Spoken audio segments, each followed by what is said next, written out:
Hello, it's your boy Dapo here. So I actually just want to talk about Swapnex, something I invested into and I've never spoken about, after the saga of IPC. And I felt like I was not going to invite anybody to any platform on YouTube. I got this from Swapnex saying that we're temporarily stopping accepting orders. And it really does. Dear traders, unfortunately, the situation in the market is getting worse. Getting the payment from brokers to transfer them to your account quickly and in time is extremely complicated. That is why there are delays in payment of profits. The negative states of the market affect our interaction with exchanges and brokers greatly and makes operation very difficult. We would like to remind you that all risks associated with losses on our sites are at your own risk, and we are not responsible for your fund. It's just too quick, to be pushing blame at the clients, Somebody who composed this letter doesn't know how to address clients or probably customers very well. You can actually see there, in just the third paragraph, you're trying to just push the blame. You're trying to absolve yourself from the blame already. And nevertheless, we are doing our best to return to normal functioning of the platform. Unfortunately, we have to temporarily stop accepting new orders in both manual and auto trading modes. Payments for all the previous orders are also stopped until situation changes. We have applied for refunds from brokers and we will send the money to users' accounts as soon as we receive them from the brokers. And this was actually sent on the 19th of May 2020, which happens to be today. Then some few hours later, a friend of mine posted something on Telegram saying that it was posted on their blog. And that was when we got this. It says termination of Swapnex websites.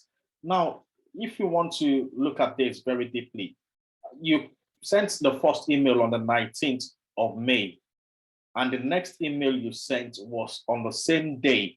So what time interval do you use to contact the brokers or maybe the brokerage firm which you said you're serving as an intermediary between? And we got this on the same day saying termination of the Swapnex websites. Their customer, as our biggest broker, has refused our query to refund the money we sent them to execute trade. So you contacted the broker within how many minutes or how many hours? And it says, in addition, the Swapnex website is constantly subjected to DOS attack by this broker. They're pushing blames. It is a COTPS company. Now, we know that COTPS, they've actually got a problem as well because they've not been paying customers. So now you're trying to push the blame to a company that we know that is on the verge of non-existence as well.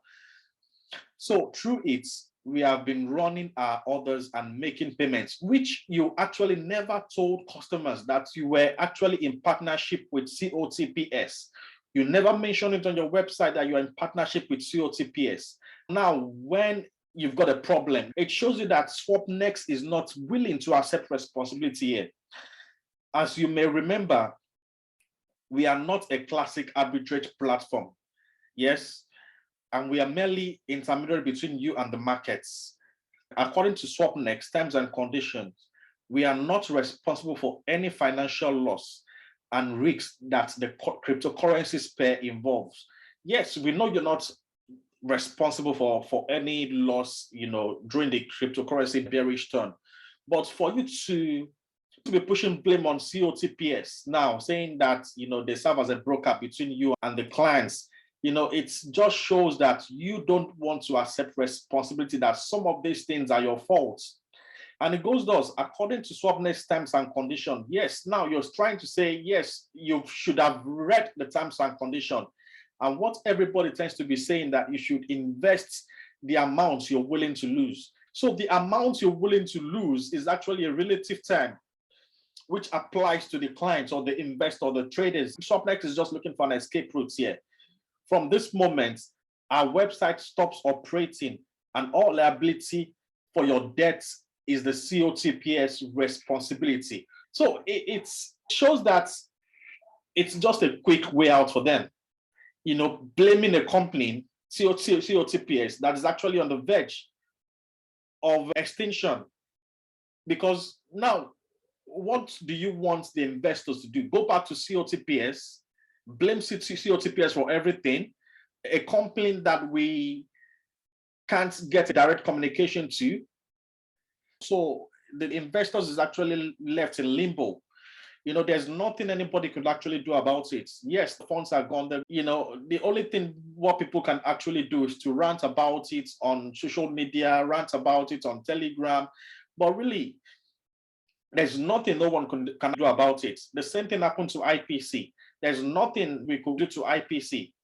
One thing I would want to push the blame on is for YouTubers coming online, talking about invest into COTPS, invest into MetaFi yielders, invest into Swapnex.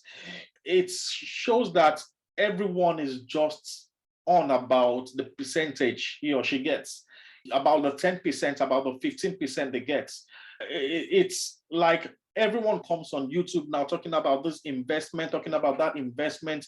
Even people who don't know the nitty-gritty about trading itself, talking about investment, talking about arbitrage. It's a shame that people are just coming on YouTube to force down things on people's throats. Invest into this, yes, I've made this, I've invested $100,000, I've invested $20,000. It's more like a show off. This is a wake-up call. If we get stuff like this, I think we have less people going on YouTube talking about investment scheme. Then we have the genuine ones talking about things they know about. And also it's a shame that some of us we've lost a certain amount into stuff like this. And hopefully we just hope that things can be done about this. We hope the cryptocurrency market can start its bullish run. And maybe, who knows, Swapnex might actually come back. Who knows, probably COTPS too might actually come back if the bullish run actually starts in some couple of days or probably some couple of weeks. Who knows, or maybe a few weeks, who knows? These arbitrage platforms might actually come back, and thereby we might be able to recoup our funds back.